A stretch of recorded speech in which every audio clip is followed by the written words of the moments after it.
Yes. to be a seal, Right. and evil to not be a seal. Right, Now right. what that did is that set up in his heart and judged him as Yep. righteous or unrighteous. Wow. Right? And that filled him with laboring and toiling Yep. to become. Yep. Right? Let me tell you something. Here's a good report though. After this, because he rang this bell. I mean, he was kind of at odds with his dad, and because he rang this bell, he had to like go back home, or he had to just say, "Dad, it's not for me." And his dad just went, "Man, I'm so glad you're my son." And it was like, at first when I heard this news, I was like, just like everybody else, oh no, he rang the bell. And then all of a sudden, I saw the heart of the dad that just went, man, all I could do was like hug him, and he's going out there to see him now. It's like, I already see the greater purpose in this was like a reconnecting of that father and son, And what could happen is that he was crucified in his heart to that knowledge of good and evil, Right. to that judgment he made. Yeah. He experienced a death. That's the sorrow. Yes, Right? experience It's that death. feeling of sorrow at first, Yeah. the shame that tries to come upon you, just like it tried to come to Jesus Yep. when he's hanging on the cross. Yep. But see, then he could die to that false judgment, that Right. knowledge of good and evil that he had made based on the tree. Yep. And see, that then freedom can actually come. Right? And Right. so it's part of like being crucified with Christ.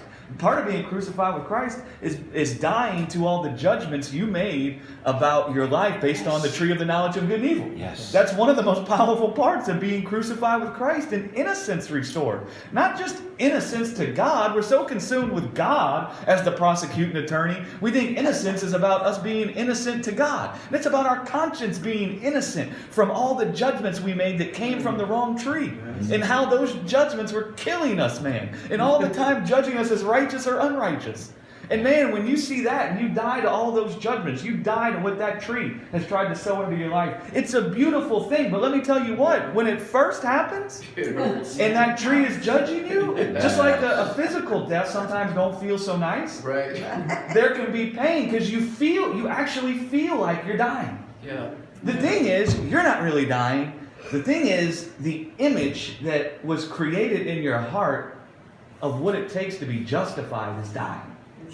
Right? Right. That image is dying. Right. And now, Like painting out. right, you're being set free. And now the Right. seed that is Christ can come and be planted in your heart. Right. And now you can see there's one judgment about my life that can be good. God's the one who's given it forth. And I see in Jesus that the judgment, it just is. It isn't something I attain to by what I do, what I get, what I have, or what ladder I can climb. It Mhm. comes inherently from God. Right.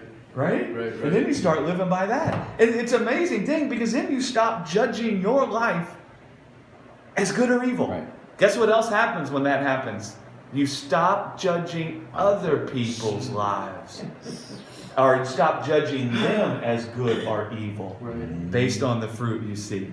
That allows you to then feel compassion and love for a person, even should they have fruit that comes forth from the evil one manifesting in their life sometimes. Right? Because you're not judging them as good or evil by the fruit. Right.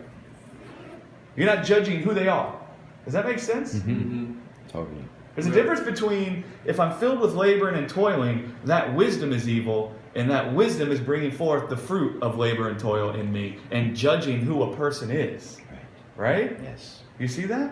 Mm-hmm. And then, man, you can walk with people where they're at and love Right. on them and not have to like try to tear down everything they think in one fatal swoop.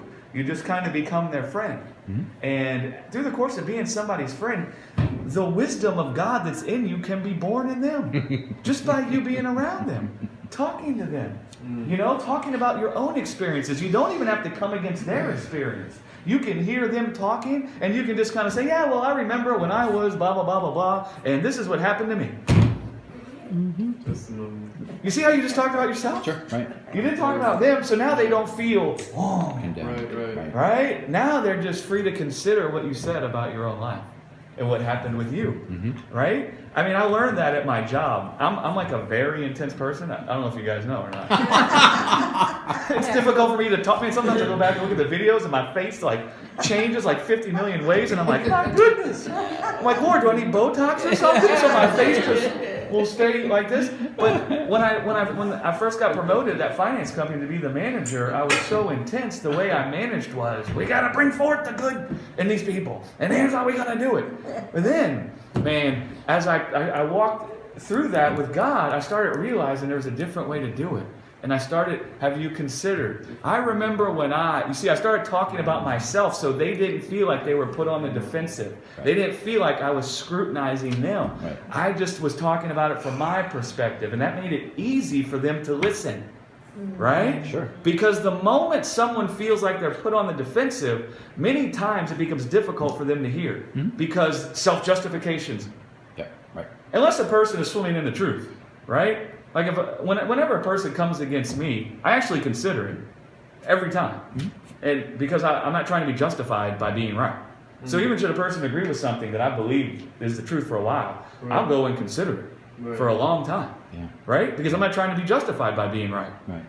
But most people, if you attack them like that or you come against, they're going to defend, Right. and then they don't hear. Right. They don't hear anymore, right? They're worried about building that wall. Right. No. They're busy. Oh, I must be evil now if I was doing it wrong. Or you see how they're judging themselves by the knowledge of good and evil? Mhm. The moment they do that, self-justification is going to come. Just like Adam, it's that woman you gave me. That's right. When God came and said, did you eat from that tree? It's that woman you gave me. That's right. I mean, he wouldn't even say, I ate from the tree. Yeah. It's that woman you gave me. You know, when you said something